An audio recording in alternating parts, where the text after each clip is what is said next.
जब भी किसी इंसान के साथ बुरा होता है तो हम कहते हैं कि उसे तो अपने कर्मों की सजा मिल रही है, और जब किसी के साथ अच्छा होता है तो हम कहते हैं कि उसके पूर्व जन्म के कर्म अच्छे रहे होंगे, इसीलिए उसके साथ अच्छा हो रहा है।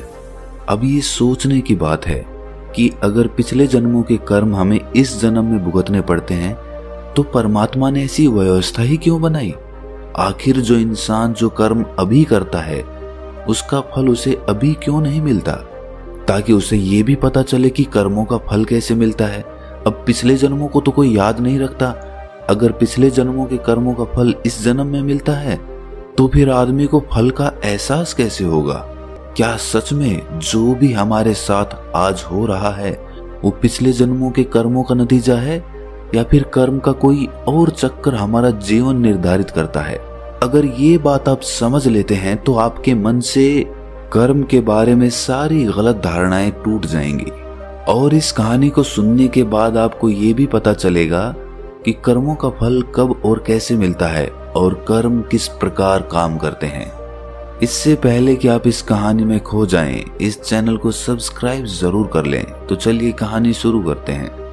एक बार की बात है, एक बार तथागत गौतम बुद्ध से उनके एक शिष्य ने पूछा कि हे बुद्ध, कर्म क्या है? जरा विस्तार में हमें इसके बारे में बताने की कृपा कीजिए।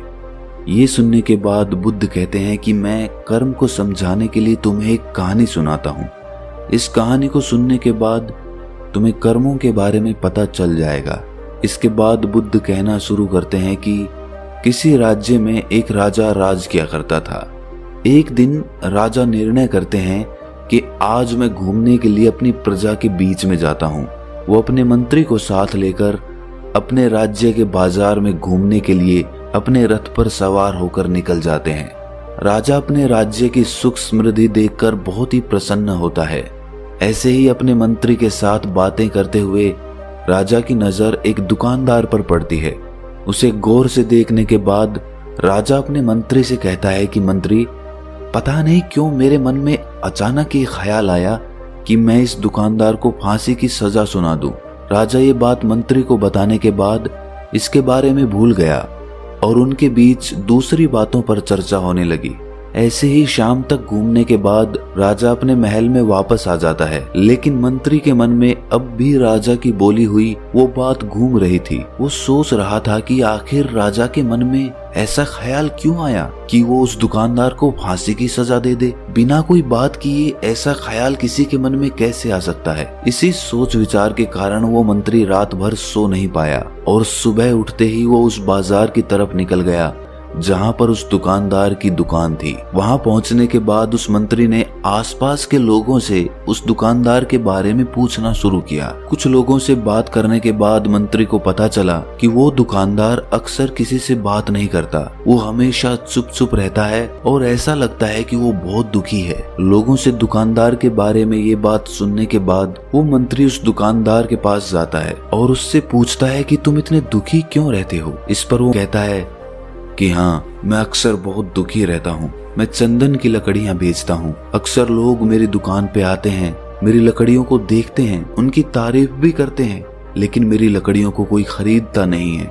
इसीलिए मुझे इस व्यापार में घाटा ही घाटा हो रहा है, और यही कारण है कि मैं किसी से ज्यादा बात नहीं करता और अक्सर दुखी ही रहता हूँ। ये सुनने के बाद भी मंत्री को समझ नहीं आ रहा था कि आखिर राजा को इसे फांसी देने का ख्याल कैसे उठा। इसके बाद मंत्री उस दुकानदार से पूछता है कि मान लो अगर तुम्हारी कोई भी लकड़ी ना बिके तो तुम क्या करोगे? ये सुनकर दुकानदार गुस्से में कहता है कि फिर मैं इस राज्य के राजा के मरने का इंतजार करूंगा। जब वो मरेगा तो उसके दाह संस्कार में मैं अपने चंदन की सारी लकड़ियां दे दूंगा, जिससे दूसरे राज्य के लोगों को भी मेरी लकड़ियों के बारे में पता चलेगा और वहां से लोग मेरी लकड़ियां खरीदने के लिए आया करेंगे। ये सुनते ही मंत्री समझ गया कि आखिर राजा के मन में वो ख्याल क्यों उठा था। वहां से जाने से पहले मंत्री उस दुकानदार से कुछ लकड़ियां खरीद लेता है और बदले में उसे कुछ मुद्राएं दे देता है, जिससे वो दुकानदार प्रसन्न हो जाता है। इसके बाद वो लकड़ियां लेकर वो मंत्री राज्य में आता है और वो लकड़ियां राजा को भेंट करते हुए कहता है कि हे राजन, आप जिस दुकानदार को फांसी की सजा देने की बात कर रहे थे उसने आपके लिए ये चंदन की लकड़ियां भेंट में भेजी हैं। ये सुनने के बाद राजा ने उन लकड़ियों का निरीक्षण किया उन्होंने उन लकड़ियों के करीब जाकर उन्हें सूंघना शुरू किया और उनकी खुशबू से राजा मदहोश हो गया। उसे वो खुशबू बहुत अच्छी लगी। इससे वो राजा इतना प्रसन्न हो गया कि उसने अपने मंत्री को कुछ सोने की मुद्राएं देते हुए कहा कि ये मुद्राएं तुम उस दुकानदार को भेंट कर देना और उससे कहना कि जब भी हमारे राजमहल में चंदन की लकड़ियों की जरूरत होगी तो उसी की दुकान से लकड़ियां खरीदी जाएंगी। स्वर्ण मुद्राएं लेकर मंत्री प्रसन्नता पूर्वक राजमहल से रवाना हो जाता है। वो ये सोचकर खुश हो रहा था कि राजा के मन का ख्याल अब पूरी तरह से बदल चुका है। अब राजा के मन में उस दुकानदार को फांसी देने का विचार कभी नहीं आएगा। और यही सोचते सोचते वो मंत्री उस दुकानदार की दुकान पर पहुंच जाता है और उसे वो स्वर्ण मुद्राएं देते हुए कहता है कि ये मुद्राएं राजा ने आपके लिए भेंट में भेजी हैं। उन्हें आपकी चंदन की लकड़ियां बहुत पसंद आई और जहां तक मेरा सवाल है तो मैं राजा का मंत्री हूँ। पहले तो ये सुनकर दुकानदार घबरा जाता है क्योंकि उसने राजा के मरने की बद्दुआ की थी। उसने सोचा कि कहीं मंत्री ने राजा को ये बात बता ना दी हो, लेकिन मंत्री ने उसके विचार भांप लिए और उसने उसे सांत्वना दी कि उसने राजा को कुछ भी नहीं बताया है। ये सुनने के बाद दुकानदार बहुत लज्जित होता है। वो मंत्री से माफी मांगता है और कहता है कि हमारे राजा बहुत अच्छे हैं, मैं उनकी लंबी आयु के लिए भगवान से दुआ करता हूँ। ये कहानी सुनाने के बाद तथागत गौतम बुद्ध ने अपने शिष्यों से कहा कि अब तुम मुझे बताओ कि कर्म क्या है। इसका उत्तर देते हुए किसी शिष्य ने कहा कि कर्म सोच है, किसी ने कहा कि कर्म भाव है, किसी ने कहा कि कर्म वो है जो हम करते हैं। ये सब सुनने के बाद तथागत गौतम बुद्ध ने बताया कि हमारे विचार ही हमारे कर्म होते हैं। हमें जैसे विचार आएंगे हम वैसे ही कर्म करेंगे। अक्सर हम किसी आदमी की क्रिया करने से ये तो जान लेते हैं कि उसके कर्म कैसे हैं, लेकिन हम ये कभी अनुमान नहीं लगा पाते कि वो जो कर्म कर रहा है वो उसके विचार का ही नतीजा है। ये कर्म करने से पहले उसके मन में उस कर्म को करने का विचार उठा होगा और उसी के बाद उसने वो कर्म किया होगा। हम भी जब अक्सर कर्म करते हैं तो हम शारीरिक रूप से ही कर्म का आकलन करते हैं। हम कभी भी अपने विचारों का निरीक्षण नहीं करते कि उस कर्म को करने के लिए हमारे विचार कैसे पनप रहे हैं, और हम जैसे कर्म करते हैं हमें उसका फल भी वैसा ही मिलता है और वो हमें उसी वक्त मिलता है। कुछ लोग सोचते हैं कि अगर ये बुरे कर्म कर रहा है तो इसे इसका परिणाम अपने अगले जन्म में भुगतना पड़ेगा, लेकिन ये धारणा बिल्कुल गलत है। परमात्मा कोई ऐसी व्यवस्था बना ही नहीं सकता जिससे हमें अपने पिछले जन्मों के कर्म इस जन्म में भोगने पड़े। परमात्मा कोई लेखा जोखा रखने वाला गणितज्ञ नहीं है। अब आप ये सोच रहे होंगे कि अगर हमें अपने कर्मों का फल उसी वक्त मिलता है तो हमें पता क्यों नहीं चलता। अगर आपने कभी गौर किया हो, कभी ध्यान दिया हो, तो जब आपको गुस्सा आता है तो आपका मन कितना अशांत हो जाता है, आपके विचारों में कितनी खलबली मच जाती है, जिसकी वजह से आपको शारीरिक और मानसिक रूप से कितनी यातना सहनी पड़ती है। आदमी गुस्सा करता तो किसी और पे है, लेकिन यातना वही सहता है। इसी तरह अगर कोई आदमी अच्छा काम करता है, दान दक्षिणा करता है या दूसरे की मदद करता है, तो उसी वक्त उसके मन को कितनी शांति मिलती है, उसके मन को कितना आनंद प्राप्त होता है। और ये सब ठीक उसी समय होता है जब वो कर्म कर रहा होता है। कर्म करने के बाद या कर्म करने से पहले हमें उस कर्म का फल नहीं मिल रहा था। ये कर्म का फल हमें कर्म करते वक्त ही मिल रहा था। हर क्रिया की प्रतिक्रिया होती है। जो भी क्रिया हम करेंगे उसकी प्रतिक्रिया भी अभी होगी। उदाहरण के तौर पे जब हम कोई गेंद दीवार पर फेंकते हैं तो वो दीवार से टकराकर वापस हमारे पास आती है। गेंद का फेंकना और उसका दीवार से टकराकर वापस आना ये उसी पल हुआ था जब हमने गेंद फेंकी थी। ऐसा नहीं हुआ कि हमने आज गेंद फेंकी और वो टकरा के कल हमारे पास वापस आ रही है। उसी तरह जिस समय हम कर्म करते हैं उसकी प्रतिक्रिया भी उसी समय होती है। बस हमारी दकियानुसी सोच और सुनी सुनाई बातों की वजह से हमें लगता है कि हमें पिछले जन्मों के कर्मों के फल इस जन्म में भोगने पड़ रहे हैं। अब आप ये सवाल कर सकते हैं कि कुछ लोग हमेशा अपने जीवन में अच्छा काम करते हैं लेकिन फिर भी उनका जीवन ठीक से नहीं चलता, उनका जीवन डगमगाता रहता है। उन्होंने कोई बुरा काम नहीं किया होता फिर भी दुख उनके जीवन में आते रहते हैं। ऐसा क्यों होता है? तो इस बात को भी समझ लेना जरूरी है। जब भी हम बार बार एक ही तरीके के काम करते हैं तो वो हमारे संस्कार बन जाते हैं और संस्कार हमारी आत्मा से चिपक जाते हैं। हम मरने के बाद अपना शरीर तो छोड़ देते हैं लेकिन जो संस्कार हमने निर्मित कर लिए हैं वो हमारे साथ ही जुड़े रह जाते हैं, और जब हम कोई अगला जन्म लेते हैं तो वही संस्कार हमारे साथ जन्म लेते हैं। इसीलिए दो बच्चों के सोचने में और उनके कर्म करने में बहुत भेद होता है। हालांकि ये सोचने की बात है कि पैदा होते ही तो उन्होंने कुछ भी नहीं सीखा है, लेकिन फिर भी दोनों बच्चे अलग अलग तरीके से काम क्यों करते हैं? तो ये उन दोनों बच्चों के अलग अलग संस्कार होते हैं जो उनसे अलग अलग तरह से कर्म करवाते हैं, अलग अलग तरह से उनकी सोच निर्मित करते हैं। कोई बच्चा पैदा होते ही गुस्सैल पैदा होता है और कोई शांत प्रवृत्ति का पैदा होता है। तो ये सब उनके पिछले जन्मों के संस्कार होते हैं। इसीलिए जो संस्कार हम निर्मित करते हैं वही संस्कार हमारे साथ साथ चलते रहते हैं, जिन्हें हम पिछले जन्मों के कर्म कह देते हैं।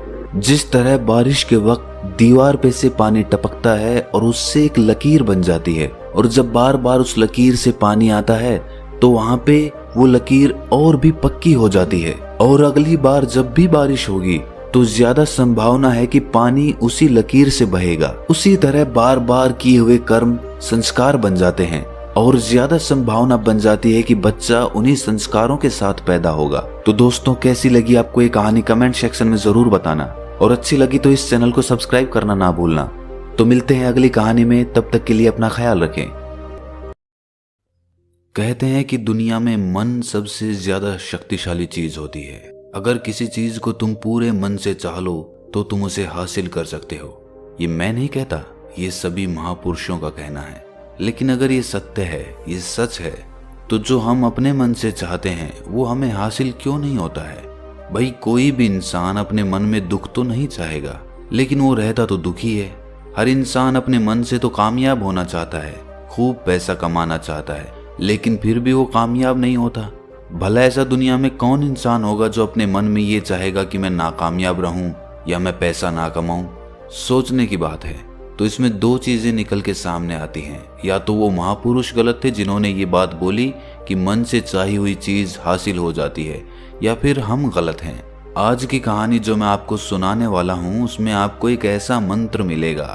उसे समझने के बाद आपको एक ऐसा मंत्र पता चलेगा जिससे आप ये समझ पाएंगे कि अपने मन से कोई भी चीज कैसे करवाई जाती है, मन में किसी भी बात का बीज कैसे बोया जाता है। ये इस कहानी से आपको अच्छी तरह से समझ में आ जाएगा, और इससे आप ये भी समझ पाएंगे कि आकर्षण का नियम, लॉ ऑफ अट्रैक्शन कैसे काम करता है।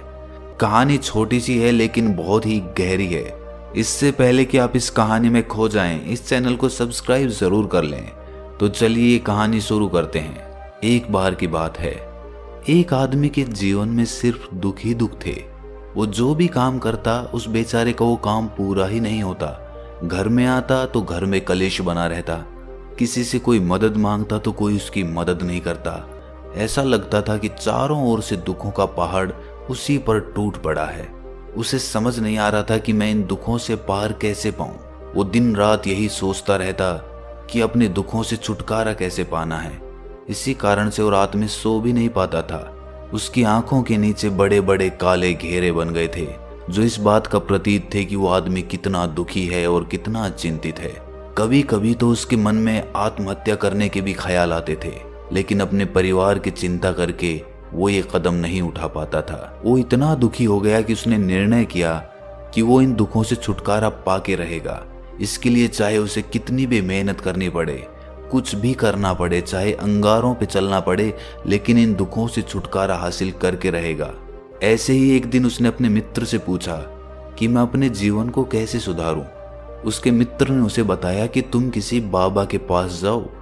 बाबाओं के पास ऐसा मंत्र होता है जिससे सारे दुख मिट जाते हैं, जीवन खुशियों से भर जाता है और धन संपदा भी हासिल हो जाती है। तुम किसी ऐसे बाबा को ढूंढ लो, बस तुम्हारा काम बन जाएगा। उस आदमी के मन में ये बात पूरी तरह से पक्की बैठ गई कि कोई बाबा ही मेरा दुख दूर कर सकता है, और इसीलिए उसे किसी भी बाबा के बारे में पता चलता तो वो उस बाबा के पास पहुंच जाता। वो उस बाबा को अपनी समस्या बताता और उससे उसका समाधान पूछता, और कहता कि बाबा, मैं कुछ भी करने के लिए तैयार हूँ, लेकिन मेरी इन समस्याओं से मुझे छुटकारा दिला दीजिए। आप जो कहेंगे मैं वो करूँगा, लेकिन मेरे जीवन को सुधार दीजिए। बाबा उसे कुछ टोने टोट के बता देते थे करने के लिए, और बदले में दान दक्षिणा ले लेते थे कि ये टोना टोटका करने के बाद तुम्हारे घर में सुख शांति बनी रहेगी, बस इस टोटके को पूरी विधि के साथ करना। वो आदमी घर लौटकर पूरी विधि के साथ टोने टोटके करने लगा, लेकिन बहुत टोने टोटके करने के बाद भी उसके जीवन में कुछ बदलाव नहीं आया। इसके विपरीत उसका जीवन और ज्यादा दुखी हो गया। जो भी बाबा उसे टोना टोटका देता था वो बदले में उससे दान दक्षिणा लेता था, जिससे उसका धन भी धीरे धीरे खत्म हो रहा था। इससे उसके जीवन में दुख और ज्यादा बढ़ गए। तब उसे लगा कि बाबाओं के पास जाने से तो मेरे जीवन में दुख कम होने की बजाय बढ़ते ही जा रहे हैं, तो मुझे क्या करना चाहिए? बाबाओं के पास जाऊं या ना जाऊं? फिर एक दिन एक आदमी ने उसे बताया कि तुम अपने घर में किसी पंडित को बुलाकर हवन करवा लो। हवन होगा, घर शुद्ध हो जाएगा। कोई भी बुरी ऊर्जा होगी घर में तो वो घर से बाहर चली जाएगी। किसी पंडित को बुलाकर पूरे विधि विधानों से मंत्रोच्चारण कराओ और हवन कराओ, जिससे घर में सुख शांति आए। उस आदमी के मन में ये बात बैठ गई और उसने एक पंडित को अपने घर पर बुलाकर हवन करवा दिया। हवन अच्छी तरह से संपन्न हुआ। बदले में पंडित ने भी अच्छी दान दक्षिणा ली और उसके बाद वो वहां से विदा हो गया। लेकिन कुछ दिनों के बाद उस आदमी को महसूस हुआ कि उसके जीवन में अब भी कोई बदलाव नहीं आया है। अब वो आदमी पूरी तरह से दुखी हो गया और ज्यादा परेशान हो गया। अब तो उसे लगने लगा था कि मेरे जीवन में से दुख कभी खत्म ही नहीं होंगे, और यही सोच सोचकर उस आदमी का बुरा हाल हो गया था। फिर एक दिन उसे अपने मित्र से एक ऐसे बाबा के बारे में पता चला जो समाधान बताने के लिए कोई दान दक्षिणा नहीं लेता था। उस आदमी को लगा कि ये बाबा दूसरे बाबाओं की तरह नहीं हो सकता, क्योंकि ये दान दक्षिणा तो लेता ही नहीं, और अगर दान दक्षिणा नहीं लेता तो ये सच में कोई सिद्ध बाबा होगा। और यही सोचकर वो उस बाबा के पास पहुंच जाता है। जब वो आदमी वहां पर पहुंचता है तो वो बाबा ध्यान में बैठे हुए थे। ये देखकर वो आदमी वहीं पर चुपचाप बैठकर ध्यान से बाहर आने का उनका इंतजार करने लगा। थोड़ी देर बाद बाबा ने आंखें खोली तो सामने एक दुखी और परेशान युवक को बैठे देखा। वो उसकी आंखों के नीचे काले घेरे देखते ही समझ गया कि ये आदमी अपने जीवन से कितना परेशान है। उसे संबोधित करते हुए बाबा ने पूछा कि बच्चा, क्या चाहते हो? बाबा के पास क्या लेने आए हो? उस आदमी ने कहा कि बाबा, मैं अपने जीवन से बहुत परेशान हूं। मैंने इन दुखों को दूर करने के लिए बहुत सारे रास्ते अपनाए।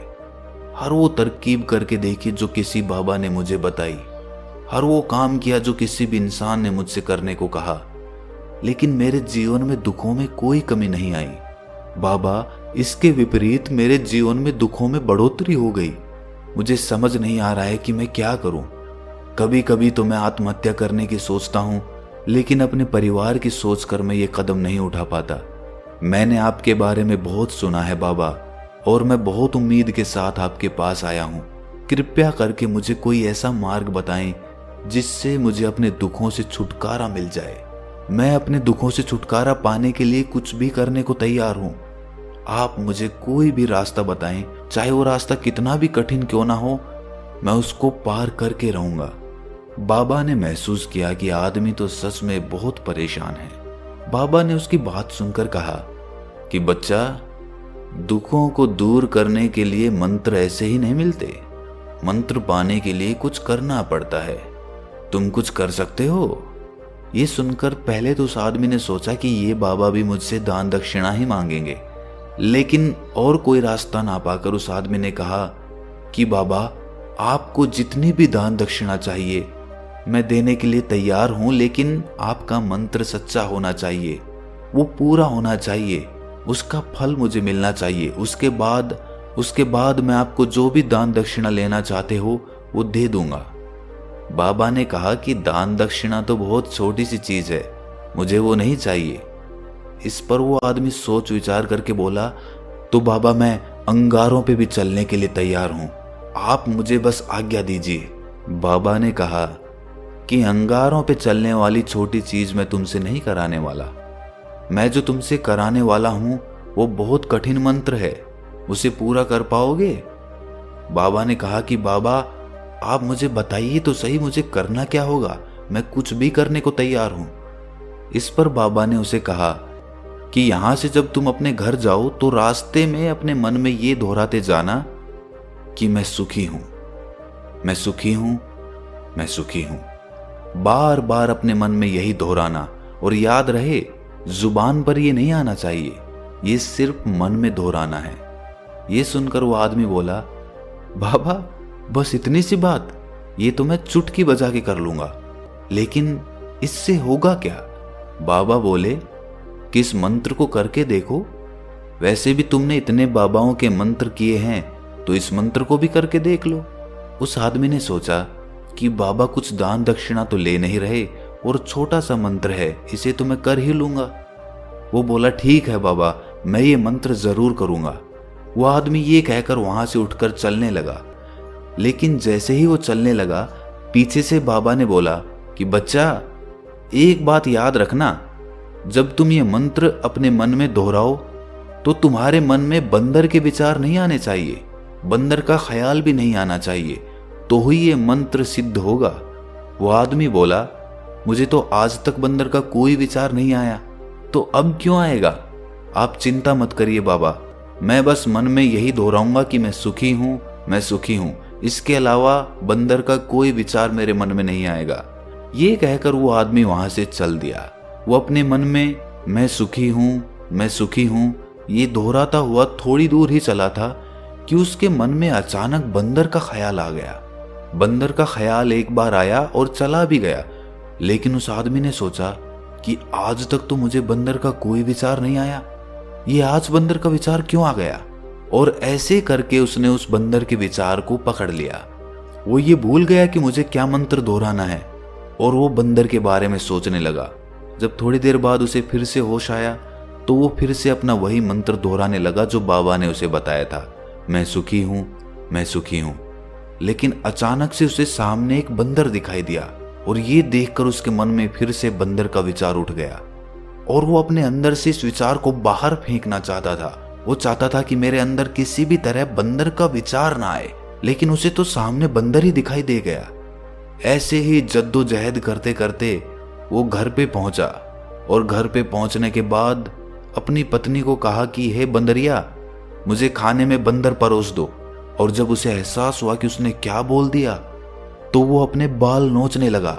वो दीवारों में सर मारने लगा कि आज तक मुझे बंदर का कोई विचार नहीं आया, और आज मुझे ये क्या हो गया है कि मुझे हर जगह बंदर ही बंदर नजर आ रहे हैं, ये कैसी माया है? यही सोच सोच कर वो आदमी रात भर सो नहीं पाया। रात भर करवटें बदलता रहा, और सुबह उठकर सीधे उसी बाबा के पास पहुंच गया और उसके चरणों में गिरकर कहा कि बाबा, पता नहीं क्या चमत्कार हो रहा है, आज तक मुझे बंदर का कोई विचार नहीं आया, लेकिन कल से जब से आपने मुझसे कहा कि बंदर का विचार नहीं आना चाहिए, तब से मुझे हर जगह बंदर ही बंदर नजर आ रहे हैं। उस आदमी ने कहा कि बाबा, मुझे तो आपके पीछे पेड़ पर बैठा हुआ बंदर भी केले खाता हुआ दिखाई दे रहा है, ये हो क्या रहा है बाबा? ये सुनकर बाबा हंसने लगे।